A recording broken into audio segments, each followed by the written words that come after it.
नमस्कार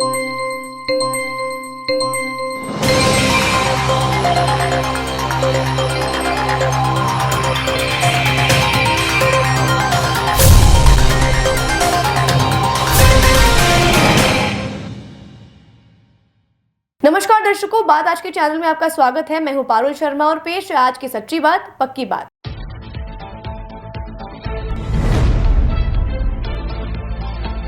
दोहरे हत्याकांड में अदालत का अहम फैसला। वृद्ध दंपति के 3 हत्यारों को सुनाई आजीवन कारावास की सजा। लगभग 4.5 साल बाद आया फैसला।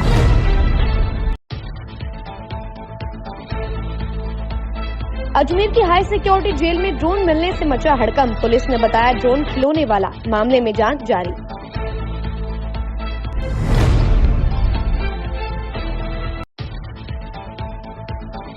अजमेर की कृष्णगंज थाना पुलिस को मिली बड़ी सफलता। जनाना अस्पताल में निर्माणाधीन भवन में चोरी करने वाले सफाई कर्मियों किया गिरफ्तार।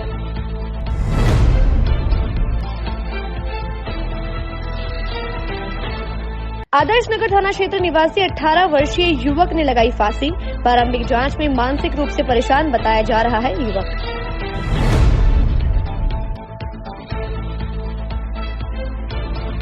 कुएं में तैरता मिला युवक का शव। पैर फिसलने के कारण कुएं में गिरना बताया जा रहा है मौत का कारण।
सर्किट मामू नहीं बनने का, रेडीनेट फाइबर लगाने का। इंटरनेट बोले तो रेडीनेट फाइबर नेट। डिटेल्स के लिए 7412001234 पे कॉल लगाने का। सही है भाई।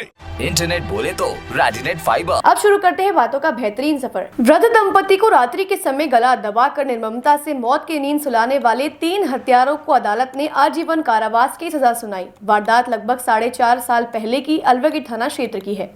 साल 2021 के जून महीने में अपने घर के बाहर खाट लगाकर सो रहे वृद्ध दंपति को मौत के घाट उतारने वाले 3 हत्यारों को अदालत ने आजीवन कारावास की सजा से दंडित किया है। जानकारी के मुताबिक मामला अलवर थाना क्षेत्र का है, जहां गुलाबबाड़ी इलाके में रहने वाले वृद्ध दंपति अपनी दुकान के पास बने घर में ही रहते थे और रात्रि को आराम करने के लिए दोनों ही खाट लगाकर सो रहे थे कि तभी गुलाबबाड़ी क्षेत्र के रहने वाले 3 आदतन अपराधियों ने इन्हें पहले लूटा और उसके बाद गला दबाकर हमेशा के लिए मौत की नींद सुला दिया। अदालत में इस मामले को लेकर सुनवाई के बाद आज अदालत ने अहम फैसला सुनाते हुए तीनों आरोपियों को आजीवन कारावास की सजा से दंडित कर अपराधियों के हौसले को पस्त किया। 29/6/2021 का मामला है। अलवर थाने की 163 नंबर FIR। वृद्ध दंपति जो गुलाबबाड़ी में निवास करते हैं, मृतक मदन सिंह जी और उनकी वाइफ मैना देवी, वहीं के गुलाबबाड़ी निवासी 3 मुलजिम दीपक कुमार, दिव्यांश भाटी और सुमेर सिंह, इन तीनों का वहाँ दुकान पे आना जाना था और इन तीनों ने उनको सोते हुए उनकी नशे से हत्या, गला दबाकर गला रेत कर उन्होंने हत्या करी है। इसी में आज AD1 जज साहब श्रीमान दिनेश जी नागौरी ने फैसला सुनाया है और तीनों मुलजिमों को आजीवन कारावास की सज़ा सुनाई है। घटना कब की है? ये घटना 29/6/2021 की है और हमने 24 गवाह एग्जामिन करवाएं, 64 दस्तावेज प्रदर्शित करवाएं और 39 आर्टिकल प्रदर्शित करवाएं और इनसे रिकवरी भी हुई है। ये इनसे कटार, कानों के टॉप्स, मोबाइल, इनसे मुलजिमों से रिकवरी हुई है। इनसे भाई साहब क्या वजह थी, क्यों इन्होंने किया था मर्डर? तो इन्होंने लूटपाट करने के इरादे से, ये तीनों वहीं लोकल थे, दुकान पे आना जाना था इन लोगों का, बीड़ी सिगरेट वगैरह, तीनों अच्छा आते हैं, अपराधी भी तीनों, उनके प्रीवियस में रिकॉर्ड भी है ना। आजीवन? हाँ, आजीवन कारावास, तीनों को आजीवन कारावास। अजमेर की हाई सिक्योरिटी जेल के कैंपस में सोमवार को ड्रोन मिलने से हड़कंप मच गया। सफाई कर्मी ने इसे कैंपस के एक कोने में पड़ा हुआ देखा। इसके बाद जेल प्रशासन को सूचना दी। जानकारी मिलने पर जेल सुप्रीडेंट मौके पर पहुंचे और सिविल लाइन थाना पुलिस को जानकारी दी। पुलिस ने ड्रोन को कब्जे में लेकर जेल प्रशासन की शिकायत पर जांच शुरू कर दी है। पुलिस द्वारा प्रथम दृष्टया यह ड्रोन खिलौने वाला बताया जा रहा है। बाकी मामले में जाँच पड़ताल जारी है। हाँ, इस तरीके की सूचना जो है वो मिली थी, लेकिन वो जब ड्रोन को देखा गया और उसको चेक करवाया गया प्रॉपर ड्रोन से और ड्रोन एक्सपर्ट से, तो अभी प्रथम दृष्टया जो है वो एक खिलौना टाइप लग रहा है। उसके अलावा 102 में उसको जब्त करके और बाकी की जांच उसमें की जा रही है। बाकी ऐसा कुछ उसमें ऑब्जेक्शनेबल या इस तरीके का नहीं है जिससे कोई सर्विलेंस वगैरह की जा सके, ना कोई सीसीटीवी कैमरा या कोई रिजोल्यूशन उस तरीके का उसमें नज़र नहीं आ रहा है। सर खिलौना भी है तो, लेकिन उड़ता तो है, उड़ता तो है नहीं। हाँ, नहीं, संभव है, ये इसकी जांच करेंगे कि वो अंदर किस तरीके से है। बाकी संभव है कि आसपास की कॉलोनी से वो आ गया हो। बाकी वो कहीं इस तरीके से सेल में या उस नहीं मिला है, वो बाहर की तरफ जो है मिला था और उसमें अभी कोई ऐसी चीज़ नहीं आई प्रथम दृष्टया कि उससे कुछ ऑब्जेक्शनेबल सामग्री जेल तक पहुंचाई गई है। तो सर क्या लगता है, मतलब गलती से कहीं से उड़ा क्या? इसकी जांच की जा रही है। अजमेर की कृष्णगंज थाना पुलिस को बड़ी सफलता मिली है, जहां पुलिस ने जनाना अस्पताल के निर्माणाधीन भवन में चोरी की वारदात को अंजाम देने वाले 2 आरोपियों को गिरफ्तार किया है, जिन्होंने पाइप फिटिंग का सामान व टंकी की चोरी की वारदात को अंजाम दिया था। आरोपियों में करण उर्फ बाबू पुत्र महावीर जाति हरिजन उम्र 23 वर्षीय व दूसरा विष्णु पुत्र ताराचंद्र उम्र 45 वर्ष शामिल है। दोनों से मामले में पूछताछ जारी है। दिनांक 8/12 को परिवादी अमित लमोरिया ने एक थाना जब एक रिपोर्ट दी कि उसका जनाना हॉस्पिटल में कामकाज का ठेका है, जिसके उसके वहाँ से पानी की टंकी और नल और पाइप फिटिंग का सामान चोरी हो जा रहा है। क्योंकि शहर में चोरी की अन्य घटनाएं बढ़ रही, इसलिए गंभीर प्रकृति के अपराध को देखते हुए एसपी साहब रंजीता राणा जी, एडिशनल एसपी हिमांशु जी और डिप्टी साहब रुद्र प्रकाश जी ने मेरे नेतृत्व में टीम का गठन किया। इस टीम ने तकनीकी सहायता से यूज़ लेते हुए 2 मुलजिमों करण उर्फ बाबू पुत्र महावीर जाति हरिजन और विष्णु पुत्र ताराचंद जाति हरिजन निवासी देवनगर भुनाभाई, ये वहाँ पे सफाई कर्मी का कामकाज करते थे जनाना में, और यही लोग वहाँ चोरी करते थे। इनको गिरफ्तार किया गया, इनसे माल बरामद किया जाएगा और आगे तफ्तीश किया जाएगी। करण के कोई मुकदमा नहीं, विष्णु के पूर्व में एक मारपीट का मुकदमा है सिविल लाइन थाने में। लगभग कितने की लागत होगी इस माल बरामद? ये अलग अलग टुकड़ों में लागत है, माल करीबन लाखों रुपए में है इसकी। अजमेर के आदर्श नगर थाना क्षेत्र के किराना व्यापारी के 18 साल के बेटे के घर के कमरे में फांसी का फंदा लगाकर सुसाइड करने का मामला सामने आया है। परिजनों के अनुसार साल भर पहले ही उसने 9वीं क्लास करने के बाद पढ़ाई छोड़ दी थी। वह पुलिस ने जांच पड़ताल कर उसी कमरे से उसका मोबाइल जब्त किया है। आदर्श नगर थाने के एसआई भूरे सिंह ने बताया कि सोमवार शाम 9 बजे के करीब थाने पर सूचना मिली कि गोविंद सिंह 18 वर्षीय पुत्र जय सिंह बड़लिया गाँव का रहने वाला है, जिसने घर पर फांसी का फंदा लगाकर सुसाइड कर लिया है। थाने से पुलिस जाब्ता मौके पर पहुंचा और बॉडी को जेल अस्पताल के मोर्चे में रखवाया गया। परिजनों की ओर से आज रिपोर्ट दी गई है। पोस्टमार्टम करवाने के बाद शव परिजनों को सुपुर्द किया जाएगा। प्रारंभिक जांच में मानसिक रूप से डिस्टर्ब होना बताया जा रहा है, हालांकि अनुसंधान जारी है। कल दिनांक 9/12/2024 को थाने पर जरिए टेलीफोन सूचना मिली थी कि एक सनोप जय सिंह उम्र 18 साल जाति रावत निवासी गांव बड़लिया जो अजमेर का रहने वाला है और जिसने अपने आप को फांसी लगा ली है, इस इत्तला पर थाने से जाब्ता गया था। मौके पर जाकर देखा, डेड बॉडी को फांसी के फंदे से उतरवाकर चीरगढ़ जेल एनएच में रखवाई गई थी, जिसकी परिजन द्वारा आज रिपोर्ट दी गई है। रिपोर्ट देने पर आज लाश का पोस्टमार्टम कराया जाकर परिजनों को सुपुर्द किया जा रहा है। बड़लिया गांव में रहते हैं। कोई कारण आया? कारण यही है कि थोड़ा मानसिक डिस्टर्ब चल रहा था। पोस्टमार्टम करा रहे हो? हाँ, आज पोस्टमार्टम करा के डेड बॉडीज परिजन को सुपुर्द किया जा रहा है। आज सूचना तो ये है साहब कि बच्चा था जो हमारे छोटा भाई का बच्चा है, तो क्या है कि जैसे कि शाम को खाने के लिए बुलाया उनके मम्मी और पापा ने, तो वो आया नहीं, तो उन्होंने आवाज़ लाई, नहीं खोला गेट, तो फिर उन्होंने कुंदा तोड़ के देखा तो क्या है कि अंदर वो मतलब ऐसा उन्होंने पंखे पे लटका हुआ देखा, तो फिर उन्होंने हमारे को इतला की। फिर हमने फिर पुलिस को इतला की, तो पुलिस आके वो सारा उन्होंने उतरवाया हमारा आदेश नगर से। वैसे क्या करता था बच्चा? बच्चा 9th क्लास तो कर ली उन्होंने, बाकी साल भर से घर पे ही था। क्या नाम? गोविंद सिंह रावत। नहीं, कुछ नहीं मिला सर। नहीं, कारण कुछ भी नहीं है सर। घर पर रात को लगी थी? हाँ, शाम के टाइम में लगाया तो मतलब पता नहीं कब लगाया, लेकिन हमारे को 9 बजे करीब पता चला। किसी तरह की परेशानी थी क्या बच्चे को? नहीं, कोई परेशानी नहीं सर।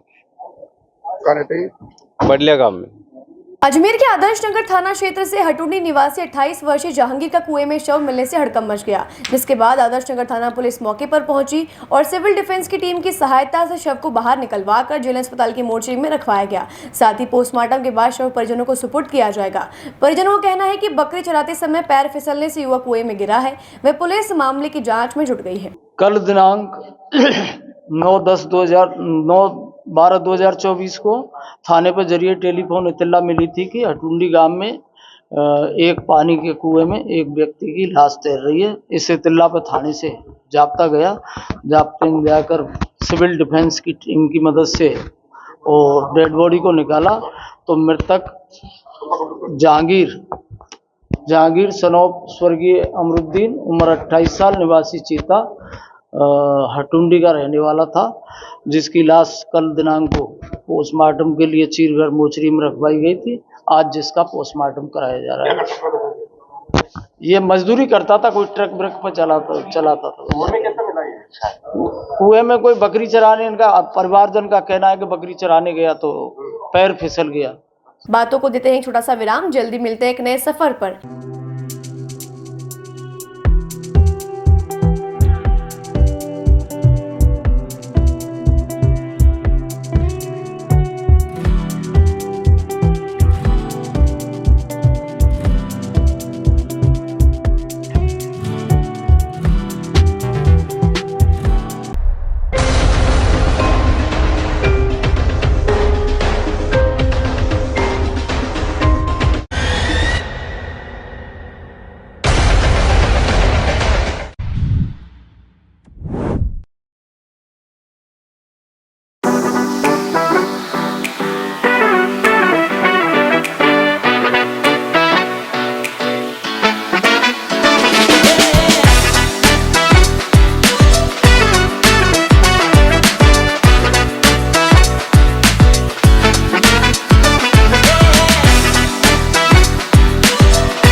सर्किट मामू नहीं बनने का, रेडीनेट फाइबर लगाने का, इंटरनेट बोले तो रेडीनेट फाइबर नेट। डिटेल्स के लिए 7412001234 पे कॉल लगाने का। सही है भाई।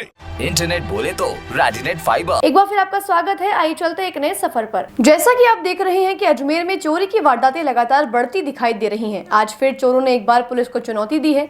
आना सागर मेयो लिंक रोड पर रिटायर्ड जज के घर से चोरी की वारदात सामने आई है। चोर 20 लाख रुपए के करीब सोने चांदी के जेवरात और नकदी मूर्ति चोरी कर फरार हो गए। सूचना मिलने पर कृष्णगंज थाना पुलिस ने मौका मुआयना किया और मामले की जांच शुरू कर दी। आनंद सागर लिंक रोड निवासी रिटायर्ड जज उमाकांत अग्रवाल ने बताया कि 28 नवंबर को वह सपरिवार शादी में गए हुए थे। मकान के अंदर सभी कमरों में ताले लगे हुए थे। शादी के फंक्शन खत्म होने के बाद 9 दिसंबर को वापस घर पहुंचे तो देखा कि 3 कमरों के ताले टूटे हुए थे और सामान बिखरा हुआ था। आपको बता दें कि 20 लाख रुपए के करीब सोने चांदी के जेवरात और 1 लाख रुपए नकदी घर से चोरी की गई है। इसकी सूचना कृष्णगंज थाना पुलिस को दी गई है, जिसके बाद पुलिस ने घटनास्थल का मौका मुआयना कर जांच शुरू कर दी है। वहीं अधिकारियों के द्वारा घटनास्थल पर एफएसएल की टीम को बुलाया गया, जिसने मौके से सबूत जुटाए हैं। नवंबर को मैं मेरे परिवार सहित मेरे ससुराल शादी के लिए गया था। घर पे ताले वाले लगा के अच्छी तरह से शादी से वापस 9 तारीख को करीब 7 बजे आया तो देखा ताला लगा हुआ नहीं, खाली कुंडा है। तो पहले तो मेरे को एहसास हुआ कि कहीं ताला लगाना तो नहीं भूल गया मैं जाते समय। लेकिन जब कुंडा खोल के घर में घुसा तो पहला कमरा जो था उसका अलमीरा टूटा हुआ था, सामान बिखरा हुआ था, सारी साड़ियाँ कपड़े। उसके अंदर गया, मेरे दूसरे कमरे में तो वहाँ भी यही हाल था। और हर एक सूटकेस भी खोल के कपड़े बिखेर के और एक चीज़ को छान के ले गया। अब पुराना घर है मेरा, बरसों पुराना, तो चांदी के सिक्के थे, पायजेबें थी, ये चांदी के सोने के चेन अंगूठियाँ ये मेरी वाइफ के थे। टोटल कुल मिला के कम से कम 15-20 लाख रुपए की मेरे यहाँ चोरी हुई है। नकदी करीब 1.5 लाख रुपया। कौन सी जगह का घटनाक्रम है? ये मेरा निवास है 5 आना सागर लिंक रोड और मैं Umakant Agarwal, retired district session जज। सर, आपने इसकी शिकायत किशनगंज थाने में? कृष्णगंज थाने में कल शाम को ही कर दी थी। वहाँ से टीम आ गई थी, एफएसएल को भी बुला लिया था और जो भी उनको कार्रवाई करनी है वो कर रहे हैं।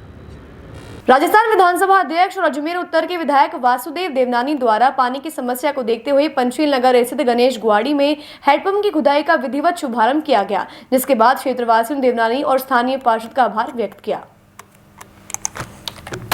आज हमारे आग्रह पे आदरणीय हमारे विधानसभा अध्यक्ष और क्षेत्र के लोकप्रिय विधायक वासुदेव देवनानी ने उनकी अनुशंसा के ऊपर वार्ड 76 में गणेश गुआड़ी के अंदर एक हमने हैंडपंप सैंक्शन करवाया। यहाँ के क्षेत्रवासियों की काफ़ी लंबे से डिमांड थी कि शिव मंदिर के पास वाली गली के अंदर एक ऐसा स्थान है जहाँ पे दूर दूर तक अन्य जल का कोई स्रोत नहीं है, तो यहाँ पे काफ़ी डिमांड थी कि एक हैंडपंप में खुदवाया जाए। आदरणीय देवनानी जी को हमने इस विषय को अवगत कराया था, उन्होंने इस चीज़ को सैंक्शन करा और आज हमने इस कार्य का विधिवत श्री गणेश करा है। डेफिनेटली गणेश गुआड़ी के अंदर जो यहाँ की भौगोलिक परिस्थितियाँ हैं, पानी के प्रेशर की बड़ी दिक्कत आती है। हालांकि हमने काफ़ी चीज़ें रेक्टिफाई कराई है। 2 पार्ट में हमने गणेश गुआड़ी को डिवाइड करवाया है। आधे पार्ट में एक टाइम पे गणेश गुआड़ी सप्लाई होती है, आधे में एक बार होती है। फिर भी गर्मी के सीज़न में समस्या रहती है, क्षेत्र पूरे अजमेर में रहती है, तो यहाँ पे निश्चित तरह से ज़्यादा ही रहती है। तो उसको देखते हमने ये पॉइंट डिसाइड करा है कि यहाँ पे काफ़ी 5-7 जो गलियाँ हैं उनके क्षेत्र के लोगों को इससे जल आपूर्ति हो सकेगी। पानी अच्छा दिखता है यहाँ पर भगवान की कृपा है। आगे गणेश जी का मंदिर है, बीच में शिव जी भोलेनाथ का खुद स्वयं विराजे में, तो हमारे को पूरी उम्मीद है कि यहाँ पर जल अच्छा आना चाहिए। मैं इतना ही कहना चाहूँगा कि माथुर साहब को हम हृदय से आभार प्रकट करते हैं और ऐसे ही आप हमारे लिए सजगता से कार्य करते रहें। Thank you sir. गर्मियों के अंदर कैसे परेशानी रहती थी वैसे? यहाँ परेशानी कभी कभी अगर नल नहीं आते थे तो थोड़ी परेशानी होती थी। वैसे तो कार्य सब व्यवस्थित है और आपका अच्छा सहयोग है। पानी भी अच्छा है? बिल्कुल साहब, बिल्कुल। अभी प्रेशर बढ़वाया आपने, सर्वे हुआ था प्रेशर बढ़ाने का, तो प्रेशर भी बढ़ा है। हम संतुष्ट हैं हर तरीके से। आपका राजेश पांडे। बातों को देते हैं एक छोटा सा विराम, जल्दी मिलते हैं एक नए सफर पर।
सर्किट, मामू नहीं बनने का, रेडीनेट फाइबर लगाने का, इंटरनेट बोले तो रेडीनेट फाइबर नेट। डिटेल्स के लिए 7412001234 पे कॉल लगाने का। सही है भाई।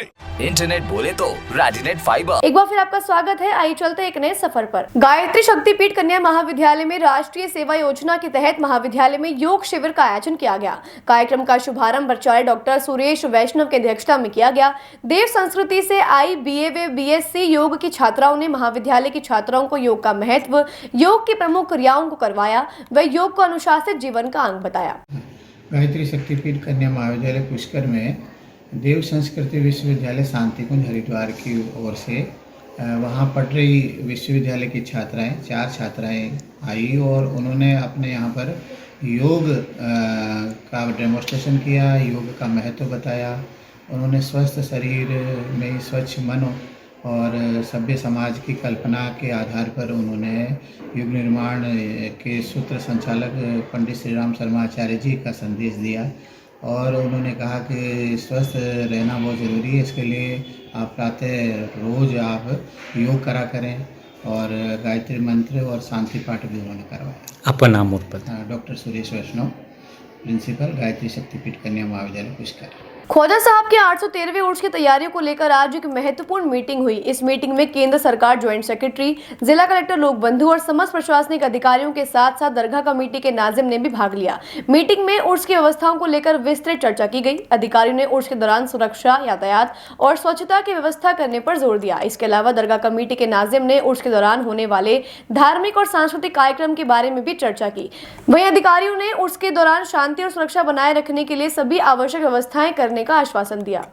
आज मिनिस्ट्री से जॉइंट सेक्रेटरी साहब और नाजिम साहब, असिस्टेंट नाजिम, दरगाह कमेटी से और डिस्ट्रिक्ट एडमिनिस्ट्रेशन और पुलिस के साथ और संबंधित सभी डिस्ट्रिक्ट लेवल ऑफिसर्स के साथ उर्स, आगामी उर्स के संबंध में तैयारियों के बारे में डिटेल चर्चा की गई। इससे पूर्व कई मीटिंग डिस्ट्रिक्ट एडमिनिस्ट्रेशन ने संबंधित अधिकारियों के साथ की हैं और पूरे क्षेत्र का, दरगाह क्षेत्र का विजिट भी किया है।